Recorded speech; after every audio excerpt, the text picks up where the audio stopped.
In this video, I'm going to be building a forge press with cheap items.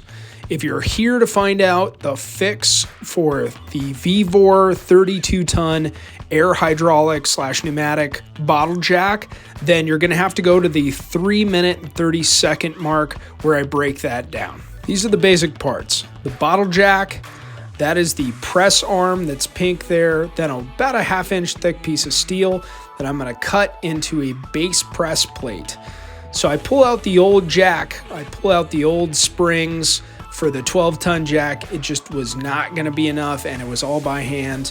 I replaced them with the jack from the top of the Vevor bottle jack, and I replaced the eyelets that you'll be able to see here in a minute.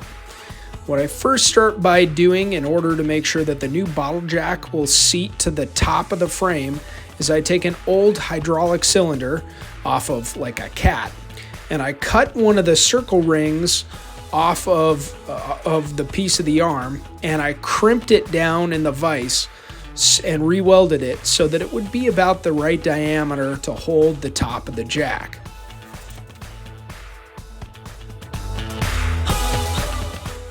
You can see me then move outside, use my oxyacetylene torch, and what I'm doing is I'm cutting holes in both of these press plates so that I can reach the bolts for the eyelets that hold the springs in to retract the entire system back upwards once it's done pressing. Obviously, this is important because if you just continue to press steel and don't allow the machine to move away from it, it pulls away a lot of heat, as well as stops being effective in certain areas that you're trying to maneuver steel.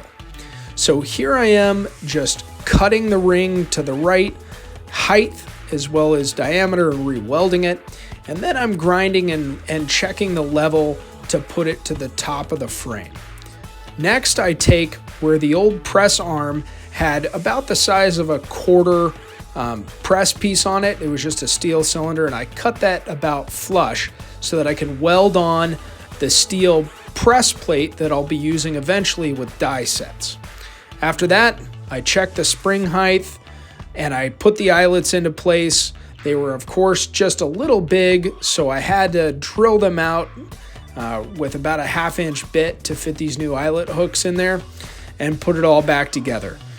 So after I'm done there, I start doing my system checks. And what I'm doing is I've read the manual. I'm going through what they recommend you do, which is very first thing, you bleed all the air out of the jack. You make sure there's pressure on top. Then you check the fluid level to make sure that there's enough hydraulic jack oil in there.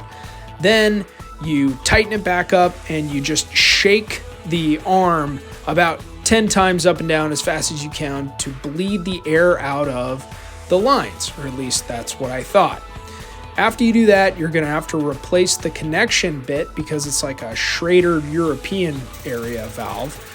And then you start making over the new connection, which is a 1/4 inch NPT thread to just a traditional set you can get at the hardware store. And when I'm completed with that, I try testing the system and it's not working. So I go back over and I reread what it says for troubleshooting the pneumatic area. A lot of the things that it says is focus on the air bleeding that it recommends in the beginning of the instructions. If that's still not working, then you're going to check, to make sure that you're putting some tool oil in your line if you haven't done that already, like it recommends in the instructions. You're working the jack up and down. You're doing everything that you can to try and make sure there's not a bleeding problem that's not allowing the oil to cycle through the pneumatic system. None of this works. And I did try this, I would say probably for about 90 minutes, different techniques to try and make things function. Nothing was operating as it was intended to. So I put out my video, I tagged Vevor, and I said, hey guys, is anybody able to help me out with this and get me moving so that I can start functioning this tool the way I want / need it to. Once you see what I'm talking about, that I'll show in a later picture, you're going to see what Vevor's troubleshooting, pictorial description had not suggested. On the back end of the jack, like from where the jack arm goes into its location on the base plate that you would manually jack with, behind that, right at the rear setup for the jack system where the pneumatic cylinder connects to the base plate, there is a Phillips head looking type of a plug.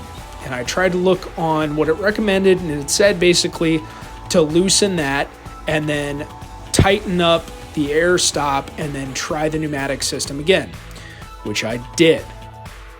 The problem with that was that screw plug is literally just an end cap that protects an internal screw. And I'll show you that here in a minute.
Obviously, I was getting nowhere, and all I could feel was the air coming out of the overflow area in the pneumatic cylinder. So I looked online, there's not a lot. There was this paragraph about this guy talking about loosening this screw, which was also in the troubleshooting manual.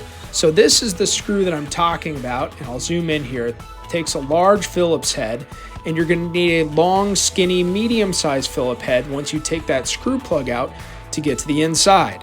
So I had an expert mechanic come over and take a look at it. And what he ended up doing was a lot of taking that screw cap completely off, and then the internal screw, loosening it all the way until the hydraulic oil started to flow, which took quite a bit of working the hand jack, trying the pneumatics, putting it back into place, and then eventually it started flowing. So I started checking out the manual, and a good way to explain this, as you can see in that video, is you want it, once you unscrew that cover cap and allow the oil to start leaking to where it's filled all the gaps that air could be bleeding to, what you want to do is then turn the jack to where that screw hole is facing upwards to where all and any air would be coming out. Once you start doing that, after the oil has flowed to that area, then you start working the pneumatic, bleeding all the air out of the lines. This way, finally, will work so much better for you. It'll end up just providing something that is much more functional at all than it was when you got started.